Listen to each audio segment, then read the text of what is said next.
আহক নে বাবা মানে নিৰ্বাচনত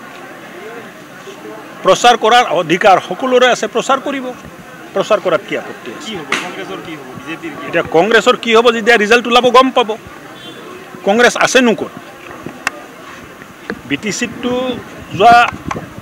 25 বছৰ মইতো কংগ্ৰেছ দেখা নাই যোৱা 10 বছৰটো পোনপটীয়াভাৱে মানে মই জড়িত হৈ আছোঁ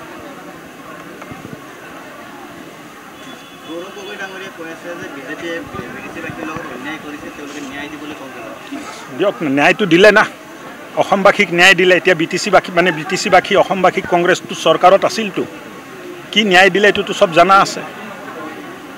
খুব সম্ভৱ এই হস্পিটেলটো কংগ্ৰেছৰ দিনত আৰম্ভ হৈছিল হা এতিয়া আৰম্ভ আজি যোৱা পৰখিনে চতুৰ্থ দিনা মই যোৰহাটত এটা হস্পিটেল আৰম্ভ মানে মডেল হস্পিটেল খুলিলোঁ 2009 চনত আৰম্ভ হোৱা তেনেকৈ নহয় ন্যায় দিব হ'লে ৰাইজে ন্যায় পাইছোঁ বুলি ক'ব লাগিব মই ন্যায় দিছোঁ বুলি মোক মানে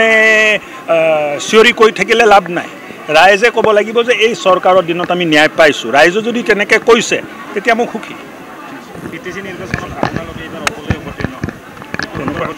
তেনেকুৱাতো এতিয়ালৈ মুখ্যমন্ত্ৰী ডাঙৰীয়া এইটোৱে সিদ্ধান্ত দিছে ৰাজ্যিক সভাপতিয়ে এইটোৱে ইংগিত দিছে